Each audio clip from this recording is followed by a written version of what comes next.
Dan, Christopher, hi. hey there. How are you? I'm doing okay. How you doing? I'm good. I'm good. Yeah, I'm good. I have a very important question for you. Oh boy. I have a question for you about what I believe to be one of your favorite foods. Ooh, Okay. that's why we're And here. there's a lot of controversy going on the internet about how to prepare this food. Okay. Okay. Okay. Um, Correct me if I'm wrong. You are a big fan of peanut butter and jelly. Oh, big time. Let's go, baby. Yeah. Thought so. Um, how do you prepare the peanut butter and jelly, Dan? And I'm talking about like order of ingredients and how it comes together. You got your bread, you got your peanut butter, you got your jelly. How do you build it? It's very, very simple, sophisticated process. I know that sounds like an oxymoron, but it's not. We're talking peanut butter jelly, people. You can't mess this up. Okay. You got your two pieces of bread, Mhm. right? They're side by side. You go jelly first on the one slice of bread. Okay. Very key part here. Jelly first. Why? Because once you're finished with said jelly, that's an easy does it rinse. That jelly slides right off under the faucet. Very easy. Do a quick dry. Then you go peanut butter on the other slice of bread. Mhm. Okay. Mhm. Peanut butter there. Try to get as much of it off the knife as you can. You can't. So you finish with the knife lick. Yeah. And then here's what you do. You go peanut butter slice on top of the jelly slice Right. That to makes sense. avoid any mess. But then when you're ready to eat, you flip that son of a bitch over a big 180. So jelly's actually on top, Yeah. but you avoided any residual there and you're ready to go. That's my process. All right. There, the controversy on the internet has been, it was started by this podcast called Mind Pump. It's like the most popular fitness podcast in the world. Okay. And there's three hosts on it, similar to the Brunch Breakdown, although we are sans Didi today. Correct. They all debated how to prepare peanut butter and jelly, and they all did it differently. But the controversy started because the one guy said, he kind of said what you said, but a little bit differently. He said he goes peanut butter first, or I'm sorry, he goes jelly first Yeah. because you can wipe the knife clean on the bun or on the Yeah. bread Also, and yeah. then take it into the peanut butter. But then he puts the peanut butter on top of the jelly. And to me, how do you spread it? How do you spread that? Yeah, that doesn't Like make I any sense to me. no, if you're gonna go one layer over top of the other, which you shouldn't do anyways, but if you want to do it that way, Yeah, the jelly can go over top of the peanut butter. yeah, It's gliding right. there. Peanut butter way too sticky of a substance to glide over any. It won't stick to the jelly that way. It should just get that goober shit that's already like co-mixed if you want to do something like that. Oh, That's I what you forgot about should that do. stuff. That was gross. That was gross. It was They were like, disgusting. we got it. Peanut Yeah, butter jelly in a can.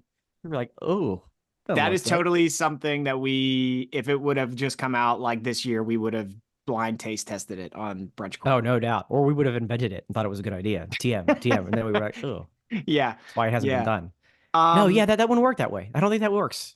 so I haven't done it that way, and now I'm rethinking my whole peanut butter and jelly experience. I love peanut butter and jelly. My kids love peanut butter and jelly. We have a lot of them, like pretty frequently, several times a week in the Gates Sure, household.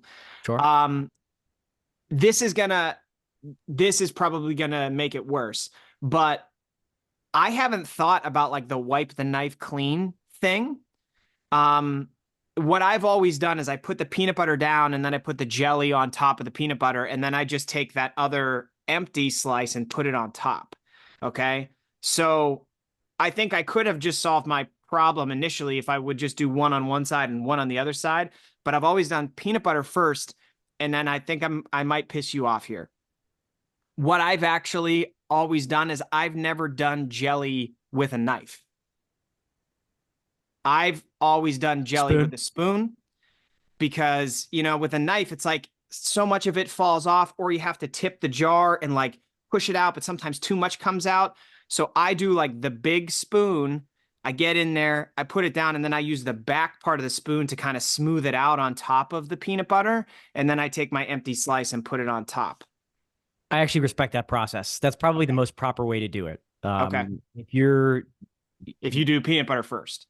if you do peanut butter first, and if you have no regard for wanting to save an extra utensil to throw in the dishwasher afterwards, then that's probably the best way to get jelly out. Look at the way that the jelly container is, and the way that it's not meant to be spread with a knife. It really, you know, you can't scoop it out with a knife Yeah. because it's too jelly, if you will. So, but I'm surprised, dude. A lot of people do the one layer over the other and just put that empty slice of bread over. Do you think more people do it that way, your way? Because No, you got two surfaces there. I know the more that I'm seeing this blowback on the internet, this is this Yeah. so far the controversy of 2024. Wow. The more I'm seeing this blowback, the more I'm realizing most people just do one on one side and one on the other side. And I Okay. think like the big debate is which one you start with. But Sure. putting like the reason I put jelly on the peanut butter is because like you never are 100% sure of the integrity of each individual slice. And so for me to put, I can't, that is like the most, I'm just hearing that sentence back in my head and it's ridiculous. I'm glad you did. Glad I didn't have to point that out to you. We're really diving into science, Wow. the science of peanut butter and jelly, brunch breakdown episode, whatever. But like there are often slices of bread that have like a little tiny hole, right? Like you Yeah. often have that in a slice of bread. So I've always been worried to just put jelly on an individual slice of bread because then it seeps through. And then Hmm. even if you're doing that, if you bring the peanut butter on top of the jelly, then you're just pushing more jelly through that slice. Or if you take the jelly slice and bring it over, then you got like this like rainbow of jelly drippage happening. So I've always done jelly on top of peanut butter with a spoon. I respect your process. I think you've put a lot of time and thought into it, clearly. And you're Yeah. not just out there doing stupid shit Yeah. like spreading peanut butter on top of jelly because it doesn't work. Yeah.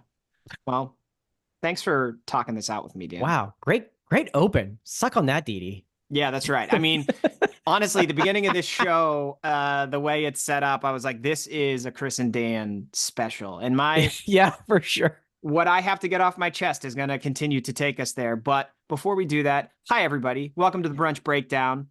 It's Chris and Dan today. It's Dan and Chris today. Dan is over there in Pittsburgh. I am over here in Pittsburgh. Dee claims he's working. Who knows? But we're going to ride it, duo today. And we're going to blow through some pretty fun topics we have on the menu today. I got to go back to Dan's text where he told me everything. Yeah, so Super Bowl is coming up. We're going to talk about prop bets for the Super Bowl, also the most expensive Super Bowl package and whether it is or not worth it. Jon Stewart's coming back to the Daily Show, so we're going to talk about shows we would like to bring back from our 20s. We're going to talk music, beer, all that good stuff. But before we dive into all of the ingredients in this thick peanut butter and jelly sandwich of an episode today, Dan, tell the people where they can find us. Yeah, absolutely. Would love to. Anywhere, right? That's the simple answer. Easily done. Anywhere podcasts are available, you could find us, you boys, the Brunch Breakdown, because we've got new episodes come your way each and every Wednesday. Just hit follow or subscribe wherever you like to listen. The episode comes right to you. You don't have to look for it. Make it easy. Make it easy on yourself. Follow, subscribe, leave us a review while you're there. We really appreciate it. We also have full video episodes, so you can really see the thickness of the peanut butter and the jelly as it's making it, we're making it happen, right? Show you how the sausage is made. We'll show you how the peanut butter and jelly is made right here on the Brunch Breakdown. Oh, yeah. And you can see that. Yeah. Yeah. You like that? See who's peanut butter and who's jelly today. Those video episodes are available on our YouTube and our Facebook page. They also premiere on Wednesdays at noon Eastern, 9 a.m. Pacific, but you can watch them on demand anytime you want to watch after that. You can also find the video episodes on Spotify. Again, we've been telling you this little new news to start 2024, and you don't have to go anywhere special, right? If you listen to the audio podcast on Spotify, it is now also a video episode as well. You can listen, watch both, either or, your choice. Shouts to Spotify. Wherever we're on social media, at Brunch Breakdown, find us there. See if I can do this correctly this week. Facebook, X, Instagram, Threads, Triller, TikTok. New York, New York, New Ice, New York. I can do it. Just doing my speaking exercises all week for that. Threads, Triller, TikTok. It's where you can find us at Brunch Breakdown. And of course, the Sounds of Brunch is what we're listening to each and every week. We put it together in a little playlist for you. So again, you don't have to take notes during this podcast. Sometimes we do.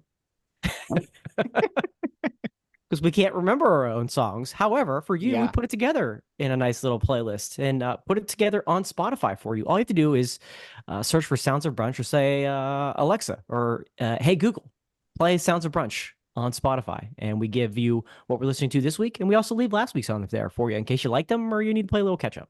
So that's what we got going on. Peanut butter and jelly. I love it. I have actually been watching the video episodes on Spotify Okay. during my warm-up when I work out. Lovely. I like that. I like that. Nothing better than doing the episode yourself and then watching you do it again. You know what I mean? Getting yourself pumped up. That's right. That's right. Nothing pumps me up more than a little me. All right, Dan, let's get things off our chest. What do you have this week? Sure. So in case you can hear it in my voice, I was feeling a little bit under the weather earlier this week. Getting through it, getting over it now. Feel fine, feeling much better. Nothing major. Common cold. Right? Very basic. Common cold. You have to stipulate that like in 2020 anything. You have to make sure people know it's just a cold. Just a cold. We can be around each other. It's still out there. The cold is not going away. People still get it. There are other things you can get, including the cold. But it is something millions of people go through every year, right? And sometimes multiple times a year. And we, throughout our entire lives. This isn't selective to youngs, middles, olds. It's everybody. Everybody gets the cold. That's why it's called the common cold. Yeah. Right? But Chris, one thing bothers me. It probably shouldn't, but here we are. Peanut butter and jelly and all. It just racks my brain how we haven't been able to find some sort of like cure for the common cold yet in all these years of existence. And now before any scientists or doctors jump in, like I get it. All the scientists and doctors that listen to this podcast and watch the video on Spotify. I understand that the cold is a viral infection, and viral infections are generally not curable. With the exception of a few where they have antiviral drugs available. Otherwise, it's basically up to your immune system, right, to fight it off. It's a short list of antiviral drugs that are, that they have that are treatable. COVID-19 being one of them. The flu, you get your flu shot. That one's a little bit more tricky because it changes year to year, right? Herpes, of course. Naturally, everybody knows. Hepatitis B and C, that's usually a shot you get when you're younger. HIV and Ebola, look out. You don't want that. So they got you covered there. They got you covered. But not the cold, not the common cold. Why? Because it's not that bad, right? Probably why. But maybe we could at least figure out a way to get more attention brought to tackling the common cold. Like if you told me I could get an injection every year, like rid me of common colds the rest of my life, first in line, let's go. Take all my money, take all my insurance. If you're like, no more colds, we got it. We covered it. Just get a little injection. Let's go. Bring it on. Now you might be thinking, Dan, that's a little over the top. It's the common cold. It's really not that bad to handle. And that may be true. But it happens. You get the common cold way more frequently than you do Ebola, right? This is the best thing I've ever heard. Or even the flu. You don't really get the flu all that often, flu shot or not. So maybe, just maybe, we could invent something stronger to tackle these symptoms than Dayquil or Dayquil Severe, because that makes a huge difference. These run-of-the-mill cold medicines that slightly ease the symptoms really over the course of a few days. Okay, I'm a believer in medicine. And at the first sign of a cold, I'm like, let's go. I don't want this coming on.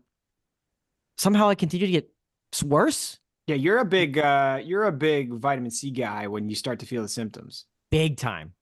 Big time vitamin C guy. And now a big believer in like uh some of the juice shots that have certain things in them, like that's good for inflammation. What's it, like ginger and lemon and even Mm. cayenne could kind of help clear out the nasal passageways a little bit, you know. So I take a daily vitamin, and when I feel the cold coming on, pump the vitamin C, give me the orange juice, give me the emergency, Yeah. pump that in. I hit that hard. And I'm a good boy. I eat my veggies every day to help support a healthy immune system too, right? So I realize these segments are supposed to be much shorter, but here we are, peanut butter and jelly, and I'll deep into this one, Chris. Didi's not Just here, being so you you can yeah, take his time. That's I'm fine. taking his time. So let's say the average common cold lasts for 3 days. That's about how long it hit me this week. Now let's say the average person gets what? How many colds per year? Do you think maybe like one or two? Is that a fair number to give? 1 to 2 Yeah, I'm probably a per wrong year? guy to ask, but Yeah, yeah. right. Yeah, maybe. You might be a little skewer on the high end. Some people might be like, I don't really get it that often. Well, it's because of households like Chris, where the average, we're working with averages here, Yeah, I'm an people. outlier. Yeah, he's an outlier. So let's put it in the middle there. Let's say 1.5 colds per year. All right, over under 1.5 colds That per sounds year. lovely, to be honest with you. Yeah, Chris is like, I'll take it. Yeah. Um, so 3 days for the common cold, 1.5 times per year.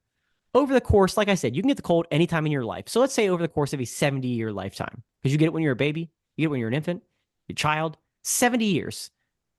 That's 315 days over 10 months of your life with a cold. We gotta do something better here. This is too long, people. This is too long, right? If you added up all the days you had the flu in your life, I guarantee it would come nowhere close to 315 days. Now, let's say you're like Chris and you're a little bit more on the over side. Let's just round up to 2. Yeah. Let's say you get 2 colds per year. You get one coming into spring because of the change in temperature, right? And then maybe one in the winter going into the cold temperatures. Let's put it at 2. You are well over a year of your life, my friend. 420 days with a cold in your entire life. Over a year of your life with the cold? Life's too short, brother. Brothers and sisters, life is too short. So am I a little angry about this than I should be? Abso-freaking-lutely. But it's topical, top of mind for me right now. The common cold is just annoying, more so than anything. So like, we're curing cancer. We're doing magical things in the world of science, but 2024, let's be the year. Let's cure the common cold. Dan, this is the most scientific podcast we've ever had. We started with the science of peanut butter and jelly. We moved on to the science of the common cold. Yeah. The way you're describing it makes me feel like the common cold is like the Canadian wildfires. Like, no one's talking about it. Everybody knows it's going on, but no one's talking about it. And is anybody trying to fix it? I really don't think so. Who knows? Who knows? I think Dayquil came out and they were like, that's it. That's as good as we can do. Let people deal with it. Yeah, that's a problem. Dayquil treats symptoms. It doesn't treat the infection. Right. That's a problem. I'm really hoping that the actual cure for the common cold is getting your kids through daycare, because I am just really banking on, like, by the end of this stretch, my immune system couldn't be stronger, you know? Yeah. Like, I'm already seeing that my immune system is stronger because the kids will come home with stuff that, like, doesn't get passed over to me and Katie anymore. So, like, we're getting stronger. We're strengthening. Our Hulk strength is improving. So maybe that's it. Maybe that's it. It's like you have to subject yourself to more of it to then never have it anymore. That's the only way.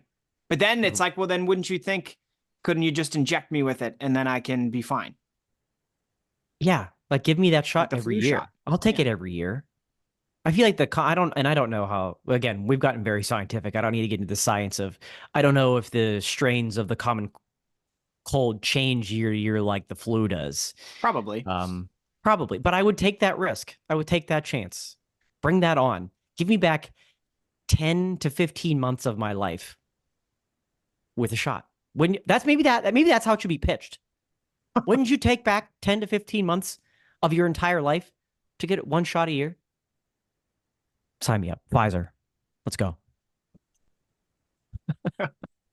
Big sponsor of the Brunch Breakdown this week. Pfizer Right. and Moderna. Thank you Right. for your support. You can use code Brunch Breakdown for your cold shot this year. Dan, I'm going to take us in a different direction here, but Please. this is going to be very. This Everybody is listening's be, like, please, gosh, this is peanut butter jelly and colds. What's going on here? Well, here's the thing. This is going to be very tailored to you again, because I'm looking for some help. Right. I'm looking for some help from an area of expertise that you have. What am I doing wrong when I pick a cart at the grocery store? Dude, I go to the grocery store. There's a grocery store right next to daycare. So I'm going into the grocery store multiple times a week to just pick up like 2 or 3 things, right? Because it's just so easy. Sure. And it doesn't matter. I every single time get the cart that has like the jacked up wheel. And then I'm the idiot walking through the grocery store with the ganga, ganga, ganga, ganga, ganga, ganga, ganga. And I'm like, I just came for strawberries. And like this cart is, so it's led me to sometimes like if I have 5 things, but I can rationalize it in my head that I can carry them, I'll just carry everything because I don't want to be making a racket through the grocery store. But I mean, you have extensive grocery life experience. Are they not doing maintenance on the carts? Is there something that the grocery store is doing wrong? Or are there like signs and symptoms that I need to look out for when I pick the cart the next time? Because I'm sick of this grocery experience. I can't hear Edwin McCain playing in the grocery store when my cart is making that much noise. Right. And that's, again, common problems with the Yes. cart. These are things people experience every day through their life, is the theme of this episode with no intention whatsoever. But here we are. It's very annoying. Now, I think the most difficult thing is, I mean, you're right. That store may not be doing its proper maintenance. But they also need assistance in identifying said carts. Now, if they have cart people who bring the carts in from the parking lot, they should be assisting in that process.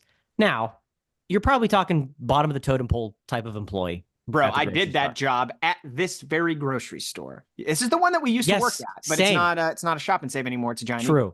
Okay. Well, that speaks for itself. Oh, jeez. But yes, you and I have played that very role. Yeah. When you were 15, 16 years old, did you really care? Probably not. You're saying this to me for the first time. I didn't even know that was a responsibility of the job. Just generally, yes. So they can be properly maintenance. Because otherwise you're depending on the customer to say something, right? Yeah. So how else are they going to know? A little trick, a little inside baseball, if you will. First of all, let's bring back the baskets. Okay. Yeah, why are they gone? Let's bring back the baskets. The baskets were gone during the pandemic. Oh. They took all the baskets away because of that. They must have thrown them out. Yeah, I can't find them anywhere. Anywhere. Any store. Nope, the baskets are gone. Dude, I had no idea that that's why they were gone. Is it because like they didn't want everybody touching the same? Because they couldn't sanitize them as well. Yes. But everybody's touching carts. It's right. Everybody's touching carts, but they did have for early on, they had people out there in the vestibule sanitizing the carts. Okay. Much easier to handle that than with the baskets. That's Plus the so baskets annoying. Yeah. Bring back the baskets. Seriously. Because this speaks to this very trip that would solve this problem for you very much. And me as well. And they have these like little shopping carts now, but like, yeah, you're in here for strawberries and eggs. I look like an idiot with this shopping cart. And those are the ones I get, and they're still jacked up. Like they're still. Come on. So a little inside baseball. Could be a little extra work. It just depends on the risk you want to take.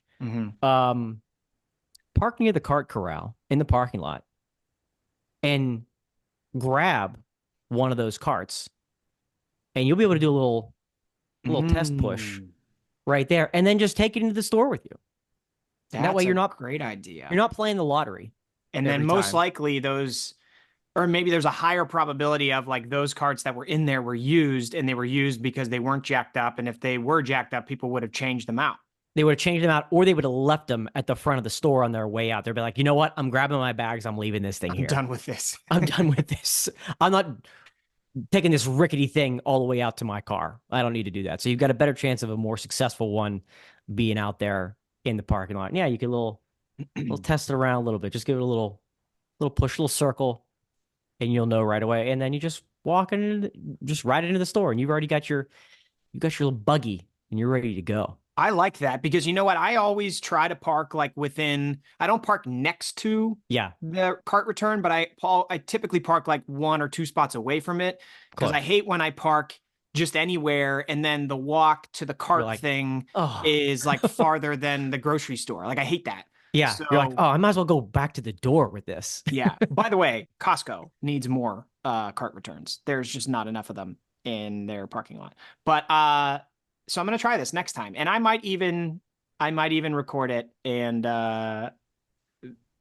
we can use it as content because this sounds like a great idea. I can put this to the test. Yes, there's a little insider trading there for everybody. It's you're much more likely to find a successful cart out there, and let's get this movement to bring back the baskets, people. Bring back baskets. Get rid of. Talk to your store manager. Talk to your store manager. Get those baskets back. They've got them in storage or something somewhere. All right, come on. I feel like we're establishing things in this election year that we can run on in terms of how to make your sandwich, how we can fight the common cold, bring back baskets. Let's go. All right, Dan, what are you drinking this week? Well, like I said, getting over the common cold. Alcohol, not one of those things that typically helps. But I still want to share a beer with you that I had late last week. After the podcast. So we're still within the week, people. Don't worry. And I still have a beer to share with you. Spoonwood Brewing Company. Haven't featured them in a while, Chris. Yeah. You know their stuff. Good stuff. Great food. But they had a beer. It's really a brown ale. But it was called Blossom. And now you might think something spring related or flowery or something like that. No. The Blossom Cookie. Are you familiar with the Blossom Cookie? You are. This is the why'd you ask me, Dan, if you disagree with my answer? But you are. It's the maybe I should give it its proper name, the peanut butter blossom, where it's the peanut butter cookie with usually goes the Hershey Kiss in the middle. Oh, yeah. I thought those were called like thumbprint cookies because you make a thumbprint and you put the thing in there. So a thumbprint, no. A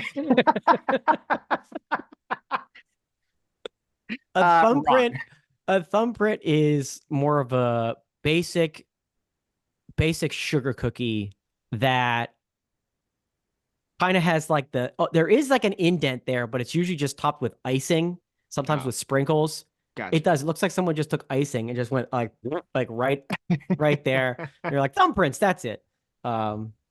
Similar shape, similar concept. But I know the one you're talking about, though. Yes. Yeah. So they made this beer based off of the peanut butter blossom, and that's right up your alley, Dan. Oh, she was tasty. She was really tasty. You got the peanut butter. You get a little bit of that cookie taste as well. Just a touch of the chocolate. I mean, it's a wonderful cookie. Sometimes difficult to bite because you either got to go you got to go just cookie to start, or you got to take that whole Hershey Kiss in. The Hershey Kiss is a difficult thing to try to just. With the point, to cut in half with your teeth. Yeah. Just not made for that. No. It's a good looking cookie, but the execution can be difficult. But this beer was not difficult to execute. Delicious, tasty, very good. I wouldn't call it full bodied. There's something about Spoonwood's beers, and not that this is anything against it, but there is still a lightness to it that makes it drinkable and light and just doesn't punch you in the face. With these flavors, they're there. They're not subtle, but it's not, I wouldn't call it full bodied. But just to kind of give you more description of how that beer drinks and you take it in. But that's kind of just their brewing process. And it's a nice change of pace. I respect it. And it's a delicious little beer.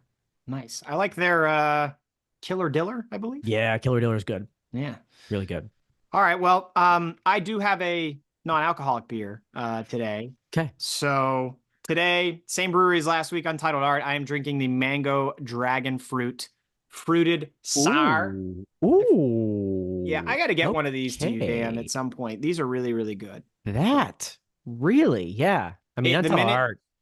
the minute you open it and crack it open, it's just like you're just getting all kinds of fruit flavors, and Wow. it tastes so good. And I'm not a huge sour guy. Like it's got to be a very particular Yeah, type of sour. This is a very fruitful sour, and yeah, I love it a lot. So I got to get one of these to you, but it's very, very good. Shout for out to sure. my brother-in-law Dan for getting these. Dan's just good guys. Dan, it's good guys. Long time listener of the program. Yeah, Good guy. Good guy. Yeah, Untitled Art. Can't go wrong. Can't go wrong with that. Alcohol, non-alcohol. That one sounds good. it's That really. one I mean, sounds really good. it's really, really good. Yeah, I mean, it's very powerfully mango and a little bit of sour on the back end. I like it. I had a sour, you had a brine, Yeah, here we are. Throwing a Cheers, P by Dan. PB&J and cheers to everybody. Happy, happy Brews Day. Love it. All right, Love it. let's talk some Super Bowl, man. You got prop bets. I love doing prop bets. I feel like we do these every year. Do we ever like actually mark down what we say to see who would have come out the winner with all these? Maybe we should take notes. We should Um, because and to give everybody a little sneak preview into next week. And actually, we're going to be recapping the Super Bowl.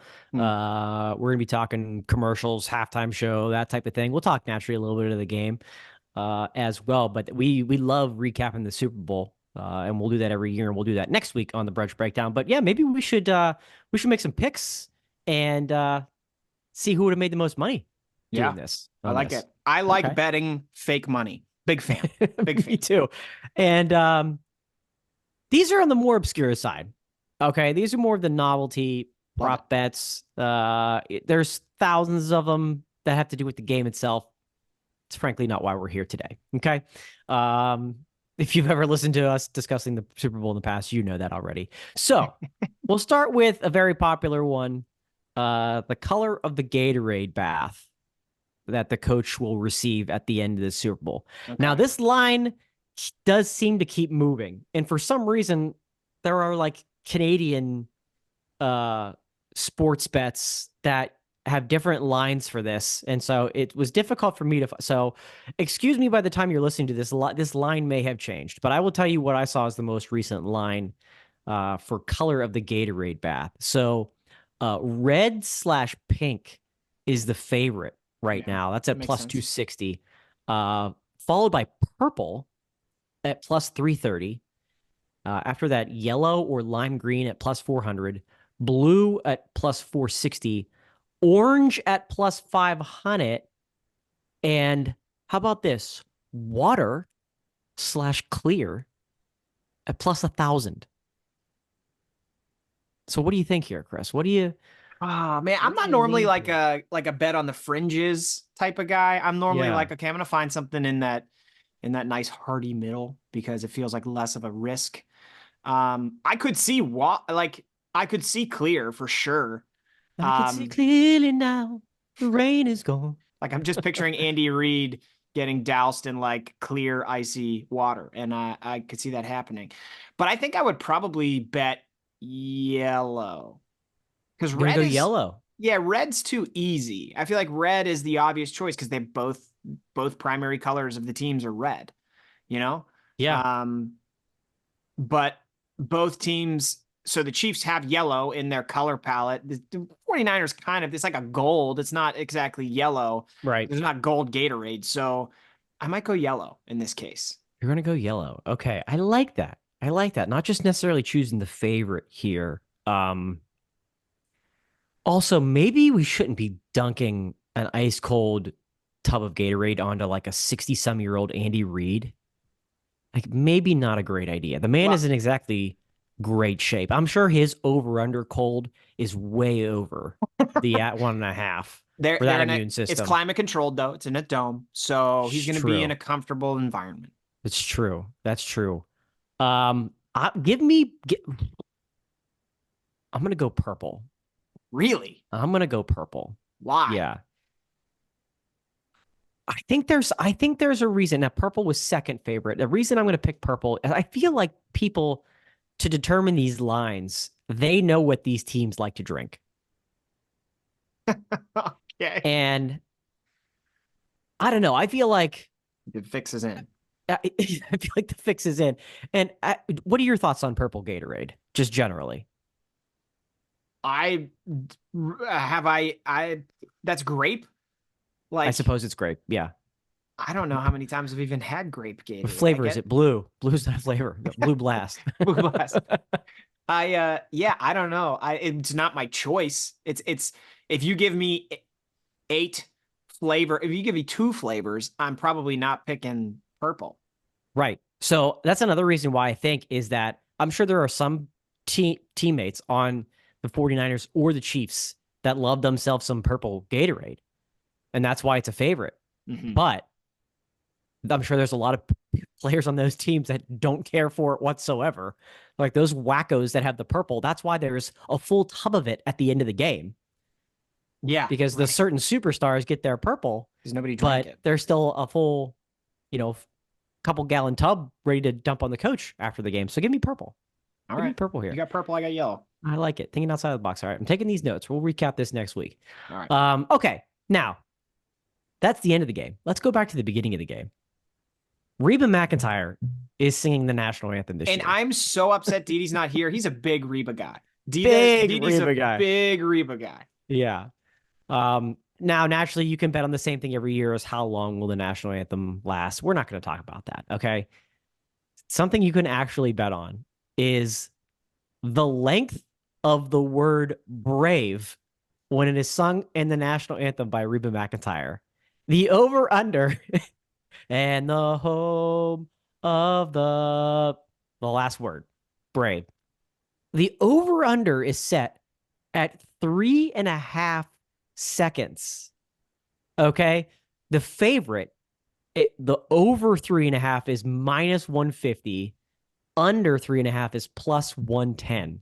So it's more likely that it's over 3.5. Chris, you were pointing your fingers to the sky there. You're saying over. You were kind of timing it out in your head too. Yeah, the home of the 1,000, 2, 1,000, 3, 1,000, 4, 1,000. Like that's because the thing about that word is when that word ends the song, everybody in the stadium goes nuts. And so that like fuels the person singing to continue to hold out the note because the person singing thinks that they're clapping for them, but really they're just like, finally to see football. So like it's absolutely going to be over 3.5.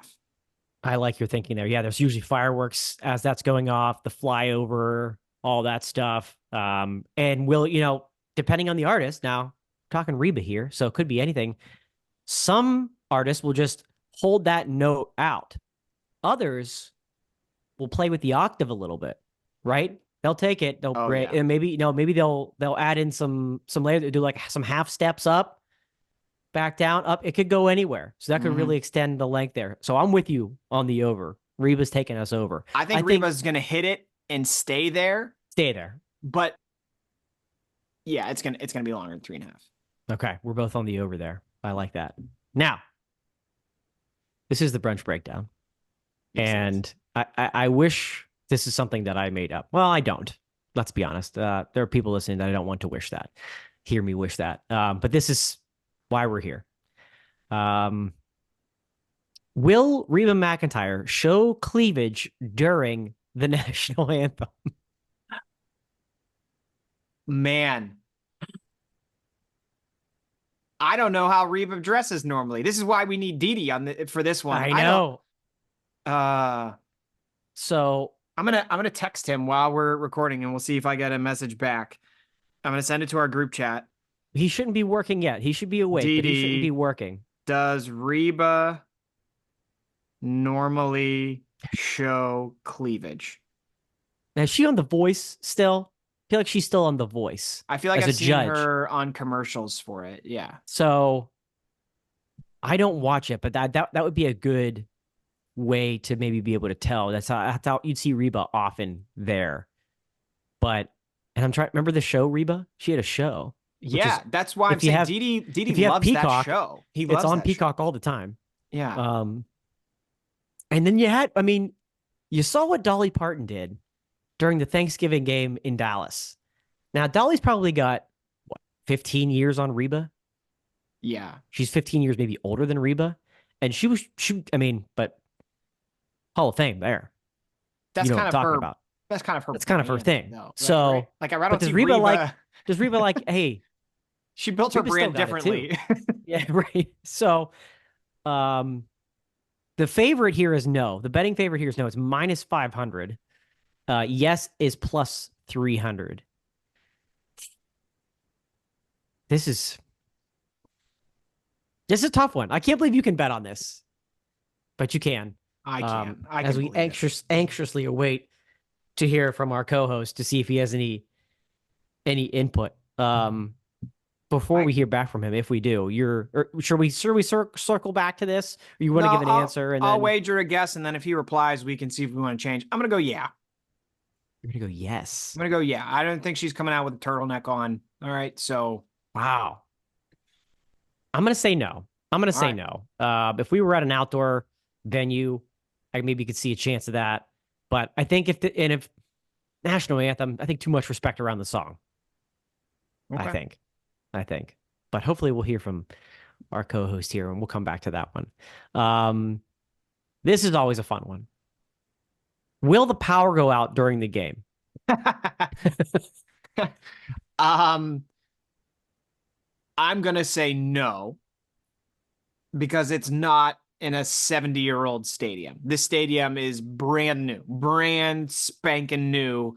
Uh, and the Vegas Strip is pretty well supported. Right. Like it's designed to never go down. I know in Ocean's 11 they shut it down, but like that was a movie, okay? Yeah. Yeah. Unless they're coming in with a pinch and shutting it down for 15 seconds like they did during that Holyfield or Lennox Lewis fight in Ocean's 11, I think no. I'm going to go no. What are the odds on this one? Plus 1,600 that it does. So you make some good money if it does. And again, people, if you don't remember, it's happened in a Super Bowl before, Yeah. but in a much older building. To your point there, Chris, I'm with you. Support your argument 100%. Brand new stadium. This stadium probably is on its own power grid, to be honest. I think it'll probably be fine. So I'm with you on no there. Another fun one. Will an unauthorized person enter the field of play? So a fan, a streaker, a protester, any unauthorized person enter the field of play. Now the odds, it's not super unlikely. No minus 500. That's the betting favorite. Yes plus 300. No minus 5. Yes plus 3. I don't think it'll happen, but I would be willing to bet yes to try and get some money on this one.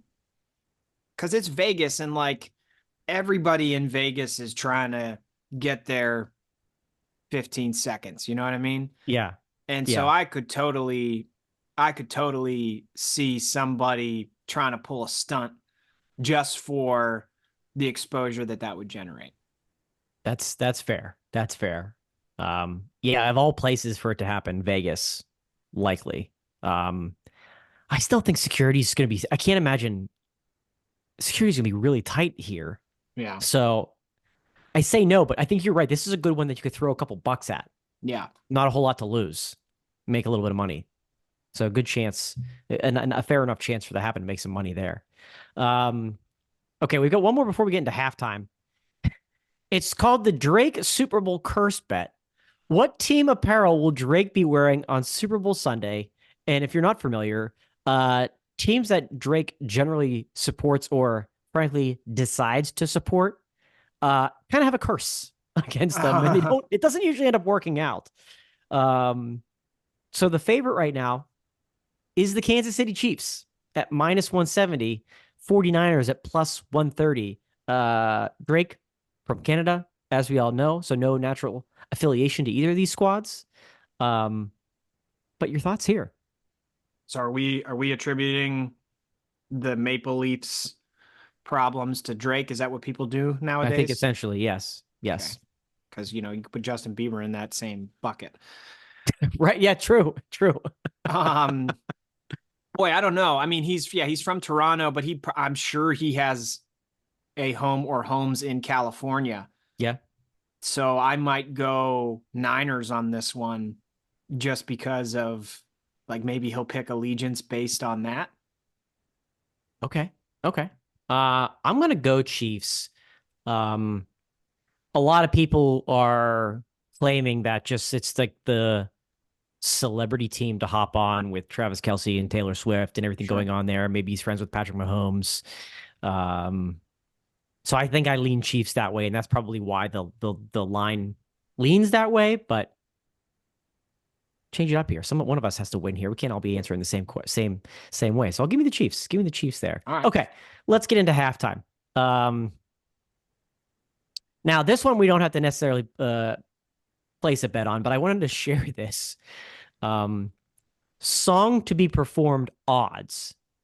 So at any point in the performance, okay, OMG is minus 333. DJ Got Us Fallen in Love is minus 500. And Yeah is minus 100,000. Basically saying that it is an all out guarantee that song will be played at some point during halftime. I was hearing Not it the other way around. Yeah. Yeah. So it's basically saying, give us your money. It doesn't matter. He's playing the song. Now, what we can actually bet on, first song to be played, Yeah is still the favorite, plus 200. DJ Got Us Fallen in Love, number 2, plus 400. Love in This Club, plus 700.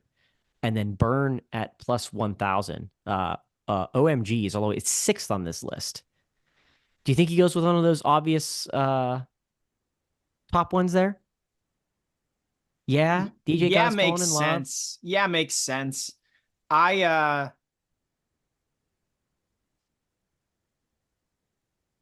tempted to put it on OMG just because like that feels like another opener, you know? Yeah.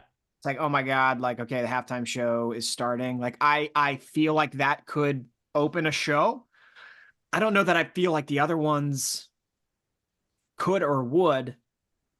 And I feel like for the Super Bowl, you're not, and especially if you're Usher, you don't have to do something creative to get people's attention. Like you don't have to play the best song first because everybody's watching. Everybody knows all your songs. You pretty much do whatever you want. So it's probably going to be, yeah, but I would go OMG just to try and make some money. I had the exact same thought. I'm with you there at plus 1,200. Give me those odds for sure. Because yeah, you're right. Yeah, it could be played anytime. You don't have to start with that one. Yeah. And he's obviously going to play it. He's going to sing it, perform it. But yeah, put some money. Let's make some money here. OMG for this. What color will Usher's shirt be to begin halftime show? I'll read them in order. Black, white, red, blue, yellow, and then it goes green, purple, and orange at plus 1,600.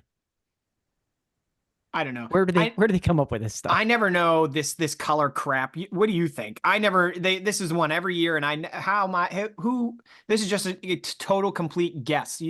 Who's doing research to figure out and like no idea. No clue. Usher wears black and white a lot. Yeah. So those are clearly the favorites. They're neutral. But I'll take the third best odds here and go red at plus 500. I think he will wear red at some point. Usher looks damn good in red. I think he will wear red. And I'm gonna bet it is to start. So give me red at plus 500. Okay. What's the one after that? Blue.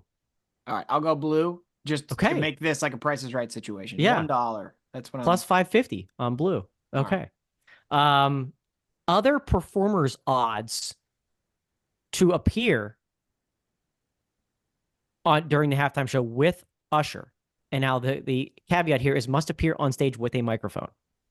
Okay. And I thought this was interesting because I wasn't sure. I really wasn't sure.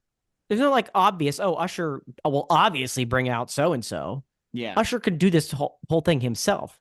I'm going to read you this lengthy list. I'm going to do it quickly. I just want everybody to have an idea of how these bets are being placed. Okay. The favorite is Alicia Keys, followed by Ludacris, Lil Jon, Will I Am, then Nicki Minaj, P. Diddy, Pitbull, Justin Bieber, Taylor Swift, No, Lil no, Wayne. I'm gonna turn it off. No. She may not even make the game. If you were, man, well, whatever. We don't need to She get might on not that. even make the game. She's flying back from Tokyo. Lil Wayne, David Guetta, Marshmello, 21 Savage, 50 Cent, DJ Khaled, Jay-Z, Beyonce at plus 1100, Miley Cyrus at plus 1280, and finally Madonna at plus 1500. Jesus. That's the whole list. It's Yeah, a so huge basically, list. Anybody that was popular in the 2000s is the list. Yeah, it's just wild. It's the whole, what was that music festival we reviewed last week? It's that yeah, whole lovers and ticket. friends. It's basically lovers and friends. I don't even think, I don't know if anybody will come out with him, honestly. Yeah, nobody came out with Rihanna, right? I think No. she did the whole thing by herself. I think so. I could see him just doing the whole thing by himself. Will I Am's on OMG, right? Yeah. I could see that. Like, if for whatever reason, when you read through that list, that one stood out to me. So if I had got to put money on one of them, I might put money on that. But I think I would bet he just does it all by himself. Yeah, I lean with you too. I think he's going to go all by himself. But give me Luda. I mean, it's minus 250. I know it's up there towards the favorites, but I think I like Luda because I don't think he's ever been in a halftime show before, involved in one. Luda, he's Luda. always left. He's always left out. Popular, but always left out of the cool kids club. Yeah, right. When it was Dre and 50 Cent and Mary J. Blige and Snoop and everything, no Luda. Come on, no Luda. So that's why I think you get Luda in there. Okay. We've got one more halftime and then a final prop bet. All right. This is not a joke. Will Usher expose a nipple on stage? What? Now, maybe they could have worded it differently. Like, will Usher take off his shirt? Because then naturally comes the exposition of the nipple. Yeah. However, that's not how I'm taking this word for word. Will Usher expose a nipple on stage? No, minus 150. Yes, plus 110.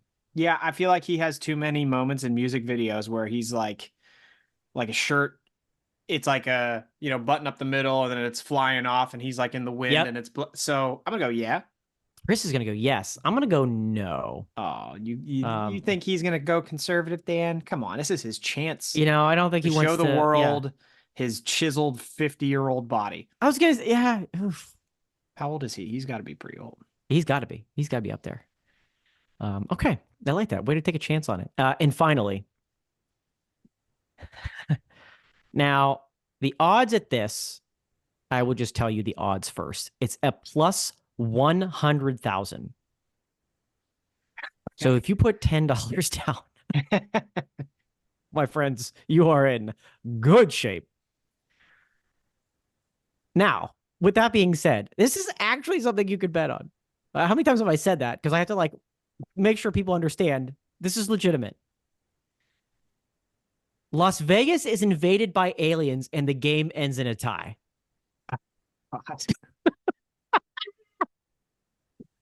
Now, if you have $10, now I don't know how you get paid out if that's what actually happens, but a lot of people are saying it's Vegas. Aliens want to make a statement. They'll have to stop the game. So we're assuming aliens know what the Super Bowl is? Okay. Yeah, and they'll wait till the game is tied to do so. Right? Sure. Yeah. It's not that the game ends in a forfeit. The game ends in a tie. Yeah. So they'll wait till the game is tied. Invade, and Roger Goodell will have to stop. Roger Goodell will have to stop the game. I'm putting money. I'm putting money down for sure. Why wouldn't you? Why wouldn't you? Yeah. Now again, you might have a little... if you're a conspiracy theorist, which I'm not, but I find them to be highly entertaining. Yeah. That's a great opportunity. You're trying to distract the country from something else. It's like the government is trying to distract the country from something else. You have an invasion during the Super Bowl while you do the shit you don't want the public to know about. So, hey, I'm putting $10 down. Why not? I would too. Big money waiting for you on the other side. if it happens. Can you imagine it's like 28-28 in the fourth quarter? And then all of a sudden, lights start to flash or something like that. We're going to ABC News special report, breaking news right now. And you're like, it's happening. We're rich. And hey, you know what? If you're betting on this one, you better bet on the power going out too, right? Because those two are yeah. They have to go hand in hand, right? Yeah. Oh, you got some serious payday waiting for you. So now I'm rethinking that one. You'll never have to go to a grocery store again and worry about getting that clankety ass cart. That's right. With that type of money, right? I'll just have the aliens pick it up for me and fly it to my house. Somebody's going to be making peanut butter jellies for you. Okay? You're going to be in good shape. You're going to be in good shape. So, ladies and gentlemen, some prop bets for the Super Bowl. With that line, make it a little bit more interesting for you. They're trying to drive money to the aliens, man. They are. They are. I love it. That's good stuff. Well, let us know what bets you would place based on the props we just pretend bet on. We're gonna have to get DD's. We're gonna have to ask DD about these before the Super Bowl to get his picks, and then we can review who did the best afterwards. Yeah, unless we're invaded by aliens, and then there will never be another episode. Dan, let's save the 2000s show for next week. We can do that with DD, and I got one more Super Bowl related one for you, just because this is ridiculous. Okay. In terms of the most expensive tickets and packages you can purchase for the Super Bowl. Okay. Let's dive into this one. So I'm going to read this from a story. It says the stadium seats around 72,000 people. The average ticket price is a staggering $8,188. Okay. That's more than $1,000 more than the previous record high, which was set in 2021. That was, I believe, Tom Brady's last Super Bowl. But there is a luxury suite that is going for far more than that price. So, private luxury suite is the most decadent, as described, Super Bowl package that is available. For the luxury suite, you get 20 tickets, 2 parking passes, free food and beverage included. You get a full kitchenette, you get a private bathroom, HD TVs, all that good stuff that you would normally get. Do you want to take a guess at what the price of this luxury suite costs total? So not per ticket, but total. It's 20 people in it, but total cost. Man. And run back again, the food and beverages included, parking passes. Yeah, so it's 20 total tickets. There's 2 parking passes, which kind of seems shitty for 20 people. Yeah. But 2 parking passes, food and beverage included. There's 12 seats inside with 4 bar stools, 2 lounge chairs. There's a bar. You get like I said, food and alcohol are included. Full kitchenette. There's a private bathroom, HD TVs. We're looking at a pretty sweet setup here for the Super Bowl. But any guess at what the total cost for this luxury suite would be? I mean, we've got to be talking over 7 figures here, right? At least that's kind of my barometer. I don't know. Should it really be much more than that? Than $1 million? Then $2.5 million. That's even high. It seems high. That seems high for just that. Well, Dan, you nailed it. It's $2.5 million. That's incredible. I won it. I get it. I get it, right? Double showcase showdown. Yeah. You know what? We actually had a free ticket to give away on today's episode, and you got it, Dan. I get the parking pass, suckers. Yeah. Wow. Look at me. $2.5 million. That's $125,000 per person. What's the most you would be willing? Like, let's say the Steelers make the Super Bowl. Kenny Pickett's the starting quarterback. You are totally and fully bought into this team, and all you want to do is see them win a Super Bowl. Kenny win the Super Bowl. Bring it back to Pitt. It boosts our recruiting. Pitt football starts winning ACC championships again. Like, let's say the perfect scenario for a Steelers Super Bowl appearance is there for you. What's the most you're willing to pay? to be at that. Man, and all like the residuals that you just mentioned after that.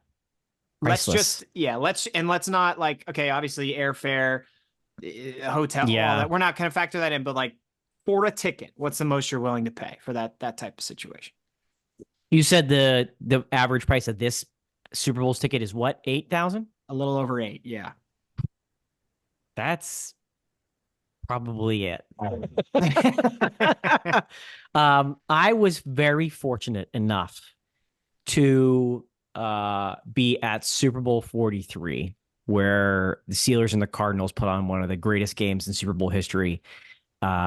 James Harrison's 101-yard interception return, Santonio Holmes' incredible catch in the corner of the end zone. I mean, I don't know if we'll ever get a chance to go to a Super Bowl again or B one like that. I can guarantee you that price tag was nowhere near $8,000. Yeah, that was 2009. That was a while ago. That was 2009, right? That was a long time ago, right? It also wasn't Las Vegas. It was Tampa. So $10,000 for a ticket for a game just seems like that number seems like a. I can't be sitting up because that's sitting way up. Yeah. You know what I mean? That number seems too high. Like, what else could I do with $10,000? But the scenario you've put together, I don't know. That $8,000 mark that's right near my ceiling, probably. Yeah, I think it's like important to make it be the situation that would make you want to go to it the most. Right. And so if I have that and I know, here's how I looked at it. If I know that my team is going to win, I'll pay 10. Right? Like I'll go up That's 10 fair. To be able to experience that. But you don't know that. So I'm like 5 or 6. That's probably the most I'm willing to pay. Yeah. Which is probably, I think, actually closer to that number that I paid back at 43. Yeah. Much more reasonable then. And naturally this game, quote unquote reasonable. And naturally this game with these two teams, the draw, the interest, the fact that it's in Vegas. If this was Ravens, Lions, I'm not sure that price tag is high. You had a lot more people rooting for the Lions, but I don't know. True. Yeah, how much of this is the draw, just the draw of the game? How much of it does the teams actually have an influence over? Not quite sure. It should be a fantastic game, but that's a big number. It's a big number. Yeah.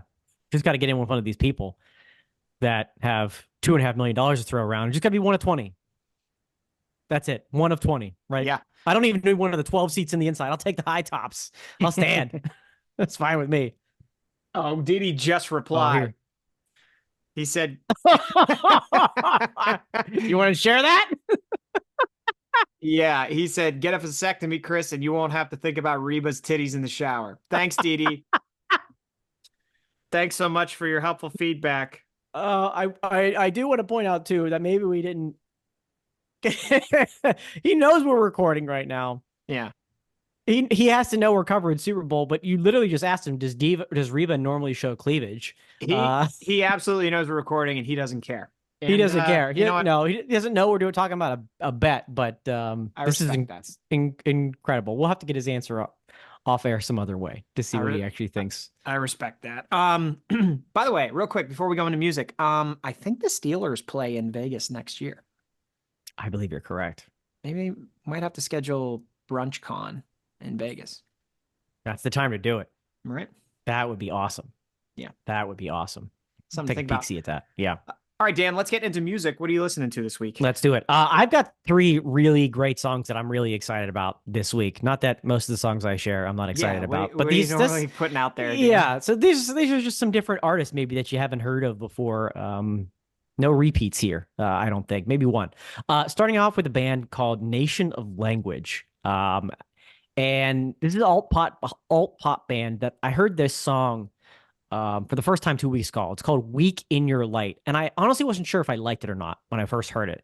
Then I gave it another listen. I started liking it and loving it more and more.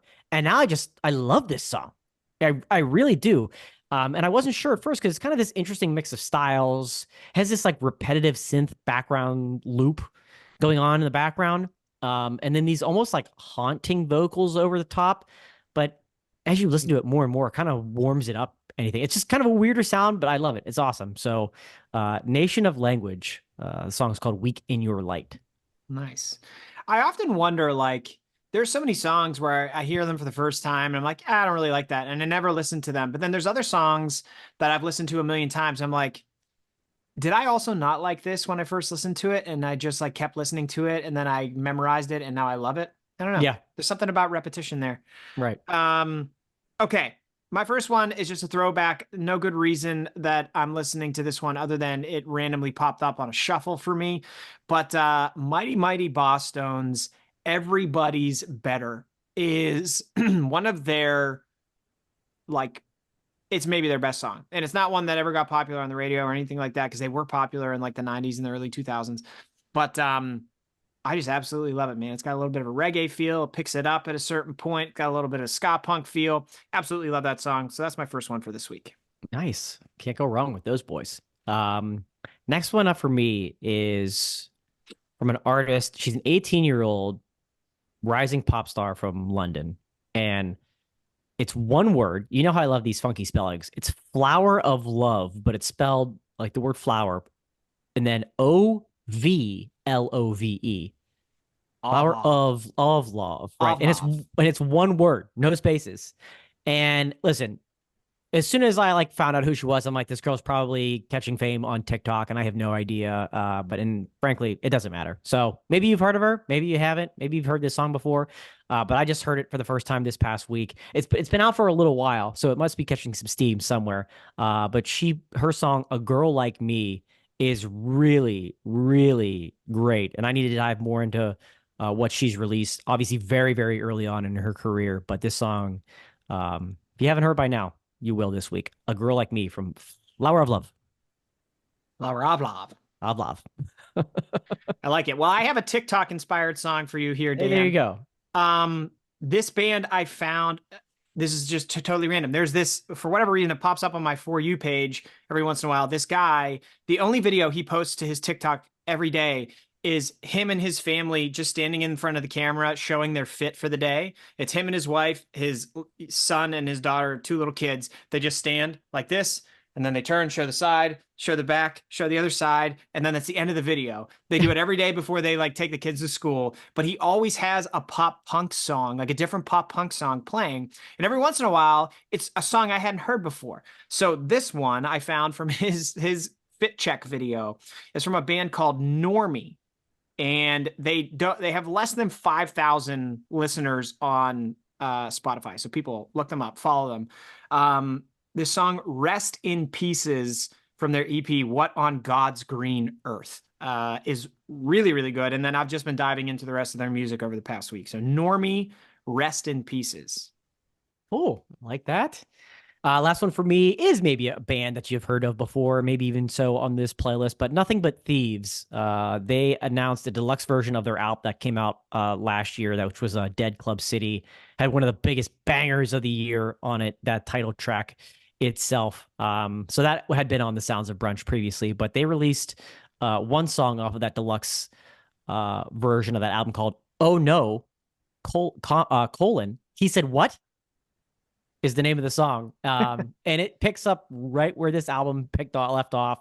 A super catchy, like 80s inspired synth beat, great lyrics to it. I mean, such a catchy tune. Oh no, he said what? From Nothing But Thieves. Well, I like it. All right, my last one is from this dude. His name is John Michael Howell. He put out a song called "Look Mom," and it's just a super, super catchy song where he wrote it for his mom, telling her about how he ended up achieving his dreams of being a musician, and she supported him the whole way. And he like basically wrote the song to say thank you to her. And it's awesome. And the older I get and the more that I'm a parent, the more I have a soft spot for things parenting wise. And so I heard that and I'm like, that's awesome. I don't think my kids are ever going to write a song about me one day, but I'm just going to pretend like they did with this song, and it makes me feel great, but it's super catchy. I like it a lot, and that's my third one. And I'm going to go hit share on these right now, Dan, so I don't forget. Good man. See, you're on the ball. That other guy, Didi, just That other guy, slacking in this category. Dan, anything you want to end with today? I mean, we've tackled so much here on this podcast. We've got scientific, breaking down peanut butter and jellies, trying to rid the world of common annoyances like the common cold, the rickety cart at the grocery store. Yeah. Let's start seeing some real change here, people. I mean, we can bet on what nipples and cleavage we're seeing in the Super Bowl. I think we can maybe figure out a way to get over the common cold quicker, or, get rid of these raggedy carts at the grocery store. There's change I believe in there somewhere. We just need to find it. I like that. Change you can believe in 2024. That's what you get when we leave Didi out of it. That's the brunch breakdown. That's where we'll end it. We're out. We're out.